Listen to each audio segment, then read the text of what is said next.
Ed Yardeni is with us. He's president at Yardeni Research. Ed, good to have you with us here. Thank you very much for your time.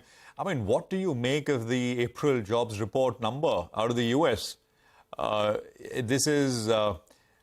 you surprised? Does it change things? We get the core CPI number later this week out of the U.S.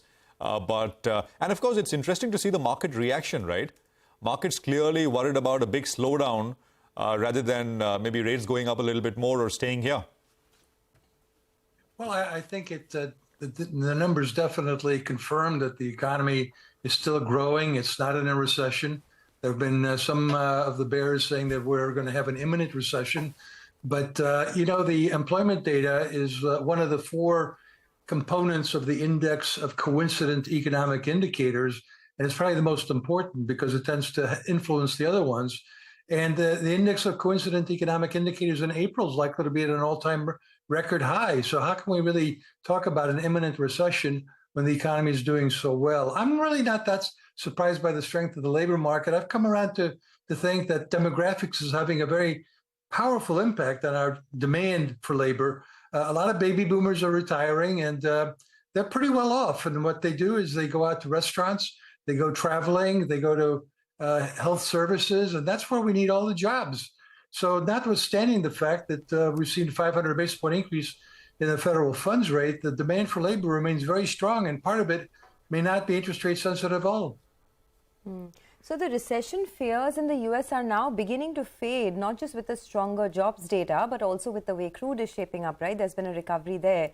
Are you getting a sense that there may not be a full-blown recession at all in the U.S.? And if that's the case, how do equity investors across the globe approach this? Well, I think that a lot of issues have kind of come together very quickly here.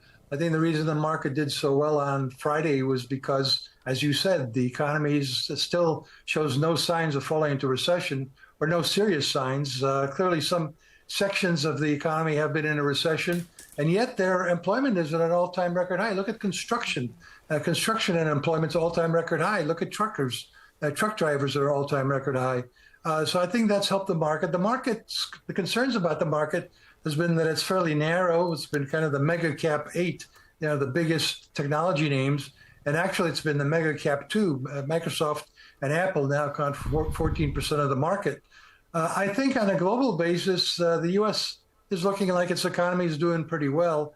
And that should actually be a positive for the dollar. And it may be a bit of a hurdle for markets overseas. Hi, good morning, Mr. Yardeni. We here in India, we wake up to news that one regional bank or the other has more 40% or 50% higher or 40, 50% lower. Do you think that this banking crisis could actually come to derail everything? Or do you think it's pretty much being taken care of?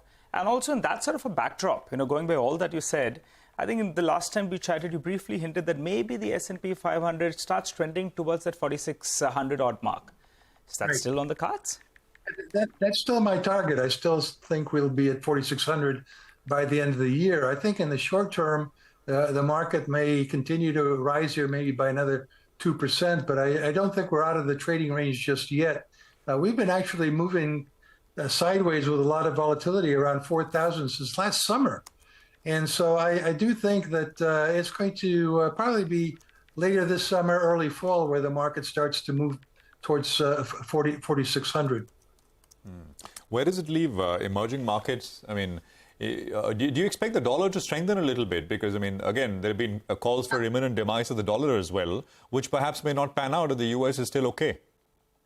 Right. Well, one thing I didn't mention that I was just asked about was the banking crisis. And I think the banking crisis is going to limit the Fed's ability to raise interest rates. The Fed doesn't have to do another 100 basis points if the banking crisis basically amounts to a 100 basis point increase in the Fed funds rate. So I think that's something important to consider. On the other hand, the strong economy may very well continue to cause inflation to persist a while longer. And so the Fed, I think, is sort of where it wanted to be. It wanted to be restrictive. It's there. And I think it's restrictive enough to keep the dollar relatively firm. Emerging markets, I think it's, I don't think we can generalize. India's done quite well over the past couple of years.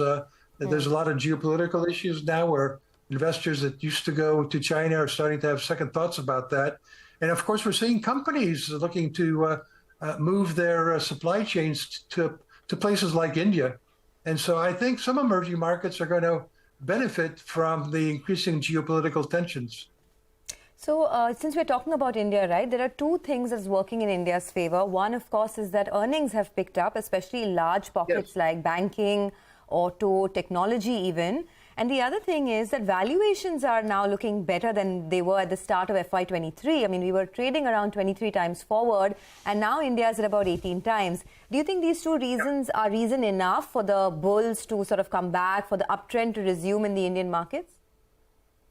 Well, I think the factors you're mentioning, earnings and valuation, are always the key drivers of the markets. But I think we also have to factor in, as I mentioned before, the geopolitical developments. The world is changing, and it seems to be splitting into two spheres of influence: China's sphere of influence and America's sphere of influence. India sort of falls kind of in the middle. It is sort of in that sweet spot where it will continue to benefit from the growth in Asia generally and China in particular. But I think it also will benefit in being considered to be a world-class democracy along with others that, and therefore a member of both spheres of influence. All right, Ms. Yardney, always good hearing your thoughts. Thanks so much for stopping by and filling us in with your inputs. And let's hope by the end of this year, the mother market, that's the US market, S&P 500, could head to around 4,600 odd. Well, time to slip into a short break. When you come back, as promised, we'll get straight to the top stocks that you need to track. Don't go anywhere.